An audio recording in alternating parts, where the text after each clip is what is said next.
Bonjour mes précieux, bonjour mes précieuses. Et oui, je suis de retour.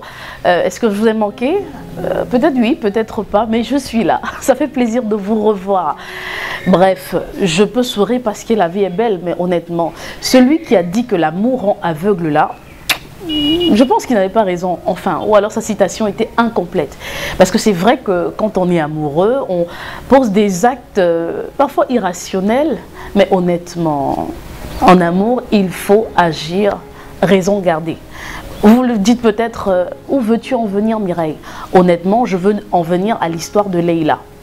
La voici. Je vous conseille de l'écouter jusqu'à la fin parce que c'est chaud. C'est une histoire dramatique, ça fait peut-être sourire, ça me fait sourire parce qu'il y a tellement de rebondissements dans cette histoire. Alors Leïla, c'est une jeune fille âgée de 25 ans aujourd'hui qui est magnifique, qui est superbe, enfin le genre de fille dont un gars rêverait d'avoir comme épouse. Leïla a grandi dans un quartier de la ville de Bafoussam, précisément au quartier Bamenzi, pour ceux qui connaissent. Et donc, en tant que jeune petite fille, il y a des voisins qui étaient là, parmi lesquels Yvan. Yvan qui, dans son parcours scolaire, après son baccalauréat, a été envoyé en Italie par ses parents pour poursuivre ses études. Chemin faisant, enfin, entre-temps, il a perdu de vue Leïla, qu'il aimait bien en tant que voisine et amie d'enfance.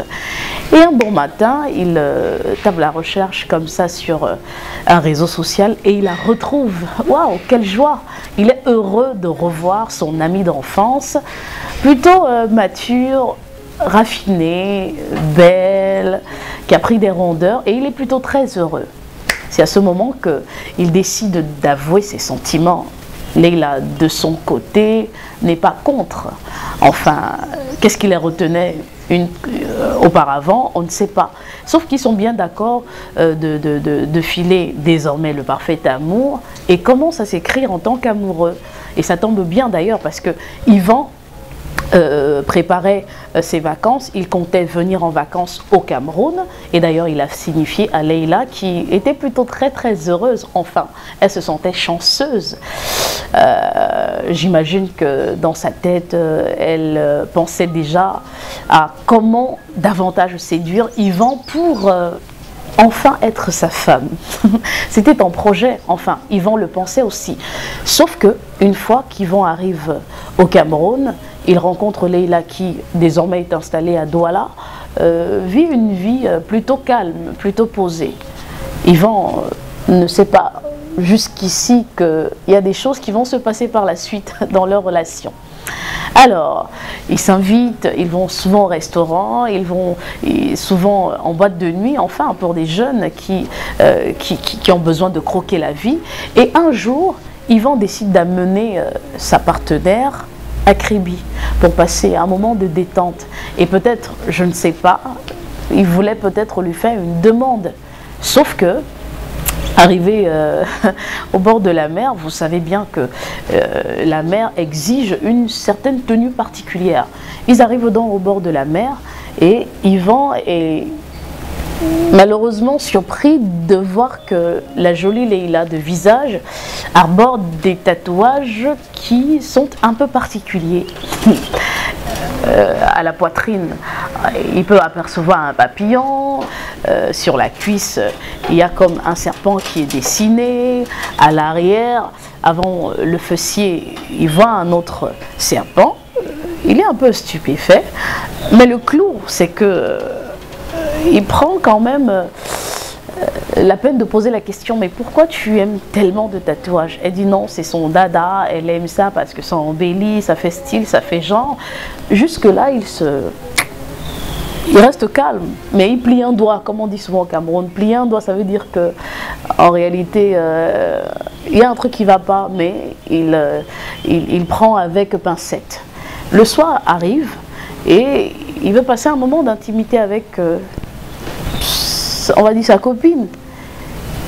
Quelle n'est pas sa surprise?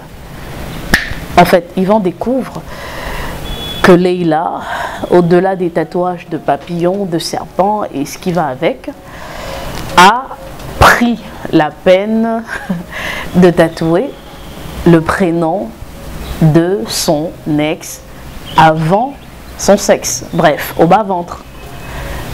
Et il s'arrête brusquement et lui pose la question, mais qui est Gabi?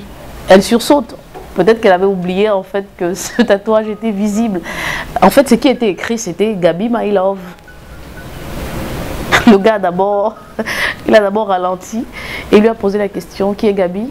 Elle a commencé à lui raconter une histoire comme quoi c'est l'ex que j'ai connu avant toi, on était très amoureux et pour prouver que je l'aime tellement, d'ailleurs il avait promis m'épouser mais après ça a mal tourné, pour prouver que je l'aime, j'étais obligée de tatouer son prénom sur moi.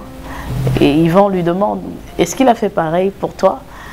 Elle répond non, sauf qu'on avait fait un pacte de sang. Mais qu'est-ce qui vous a séparés?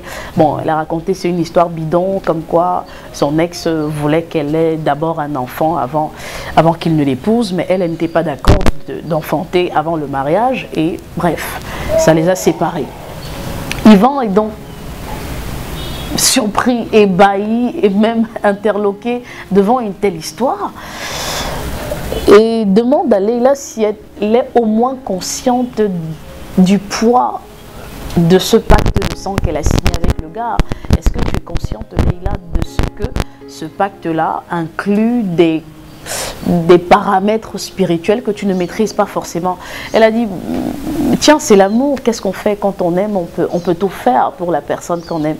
Et il dit, et les tatouages, est-ce que tu as pensé au moins retirer ce que tu as au bas-ventre? Elle dit non. Il dit, ok, il n'y a pas de problème. Ce qui se passe, c'est que je comptais demander ta main en mariage. Et là, je suis refroidie, je ne sais pas quoi faire, quoi. Je suis hantée par ce tatouage que tu as au bas-ventre. Donc, je vais te proposer un marché.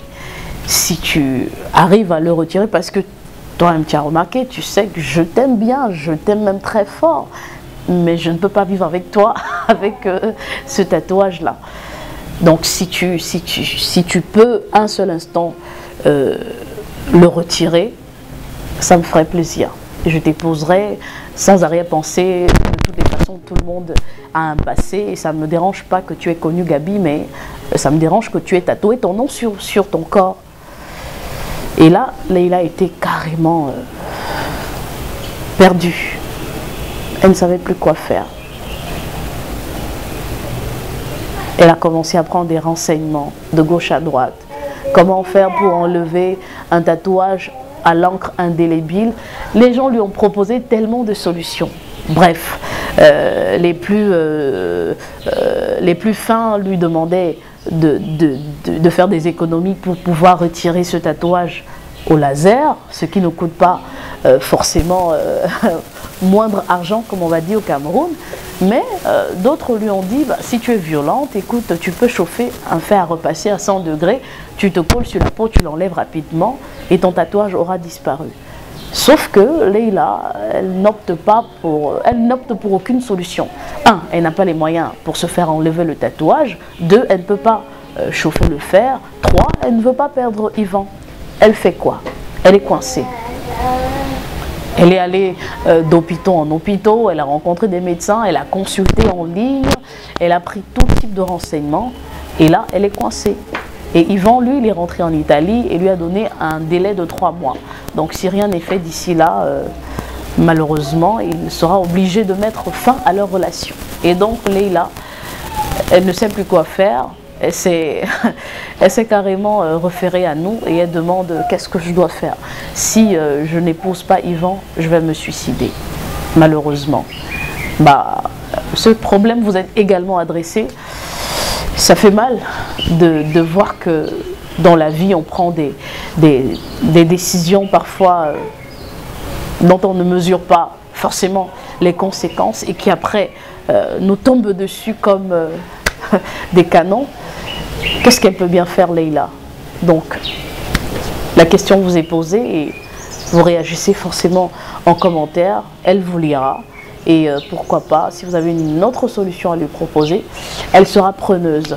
On en profite pour donner des conseils à ces jeunes filles ou garçons qui au prix de la mode ou au nom de la mode plutôt, ou au nom d'un certain nombre de choses, au nom de l'amour, se livrent à des folies pas possibles.